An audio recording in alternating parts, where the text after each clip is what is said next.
तो चलिए शुरू करते हैं। 4 साल की उम्र गौस पाक की हुई तो अपनी माँ के कदमों में बैठ गए। इसके पीछे भी इंजीनियर का हाथ है। फरमाया अम्मा जान मुझे माफ कर दो, मुझसे एक बहुत बड़ा गुनाह हुआ। आई एम सॉरी बाबू। माँ ने कहा बेटा आज तक तो मैंने तुझसे कोई खता, कोई गलती, कोई गुनाह देखा नहीं, तो किस गुनाह की माफी मांग रहा है? कहा अम्मा जान मुझसे एक बहुत बड़ी गलती हो गई थी। अबे जल्दी बोल, कल सुबह पनवेल निकलना है। याद कीजिए जब मैं आपके पेट में था, एक फकीर गुजरा था, आप दरवाजा खोलने के लिए कुंडी को हाथ लगा रही थी, उस वक्त आपके पेट में दर्द हुआ था ना? हाँ बेटा हुआ था, तुझे कैसे मालूम? तुम्हें कैसे पता चला? तुम्हें कैसे पता चला? का दर्द इसलिए हुआ था कि उस वक्त मुझसे बड़ी गलती हो गई। कहा कैसी गलती? कहा मैंने आपके पेट में एक ठोकर मार दी थी, बोंगियां ताकि आपके पेट में दर्द हो और आप उसकी वजह से कुंडी ना खोल पाए। मगर क्यों? कहा बेटा तूने ऐसा क्यों किया? था इसलिए कि आप नहीं देख रही थी, मगर मैं आपके शिकम से देख रहा था तो यार क्या कह रहे हो कि एक खतरनाक मूजी बिच्छू कुंडी में दबा हुआ था। ये मुंह से सुपारी निकाल के बात कर रहे बाबा। इसके मुंह में पैदाशी सुपारी है। आप खोलती तो आपको डंक मारता, नुकसान होता। आपकी नजर ने नहीं देखा, मगर आपके मादरजाद बेटे ने कौप से देख लिया। उसे पार दी अल्लाह ताला अन्हो आपके हवाले से ये मशहूर है, ये कहानी शुरू होने लगी है कि आपके सामने जब कोई बंदा जाता तो आप उसके दिल के हवाल को बयान कर देते थे। देखें अनजाने में ये लोग किस तरह अंबिया की भी और अल्लाह की भी तौहीन कर जाते हैं। माशाल्लाह यार, आज हमने इसको कुरान और सुन्नत की तराजू पे तोलना है।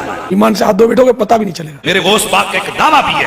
गौस पाक फरमाते हैं अल्लाह की कसम अगर मेरी जुबान पर शरीयत की लगाम ना हो, हाय हाय हाय, लोगों जो घरों से खा के आते हो वो भी तुम्हें बता दूं, ये दीन है जो आप काफिरों को पेश करेंगे। जो छोड़ के आते हो वो भी तुम्हें बता दूं। तुम मेरे सामने आते हो, तुम्हारी हैसियत उस बोतल की सी होती है जो शीशे की बोतल हो, जो अंदर होते है बाहर से नजर आता है। कहानियां बंद करो। मेरे सामने आने वालों, अब्दुल कादिर जिलानी की निगाहें तुम्हारे बातिन को जाहिर की तरह देखती है और जाहिर को बातिन। अल्लाह माफी दे, तौबा तौबा। सैयदना गौसे आजम फरमाते हैं मेरे इलाके से काफिला जाने लगा। अच्छा हज को। कहां? ऊंची।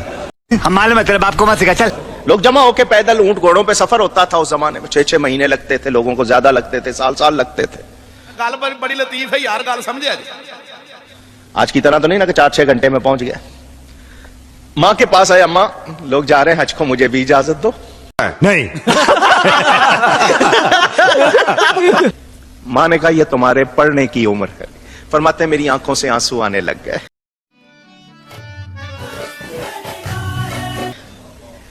काफिला नजर आ रहा था, फिर उनकी धूल मेरी आंखें आंसुओं से भर गईं। फरमाते मैंने आंखें साफ की तो अब मेरे सामने काफिला या उसकी धूल नहीं थी। अरे कहना क्या चाहते हो? काबा मेरे सामने था।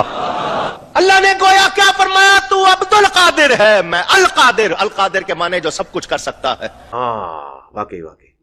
तू अब्दुल कादिर है, मैं अल कादिर हूं। तूने आना चाहा, मां ने आने नहीं दिया, मगर तू प्यारा है, तूने ख्वाहिश की है। मैं अल कादिर हूं, तू काबे नहीं आया, मैं काबे को तेरे पास भेज देता हूं। तो कहानियां करा रहे हैं, आपको भी पता है कि ये प्रैक्टिकली पॉसिबल नहीं है। फरमाते मैंने सारा मंजर वहीं से देखा। ये उस वक्त की शान है, अभी कम सिन है। ये छोड़ रहे हैं, हम लपेट रहे हैं अभी। फिर वो वक्त भी आया जब आप गौसियत के मकाम पर फाइज हुए। फरमाया काबा मेरे हुजरे का तवाफ करता है।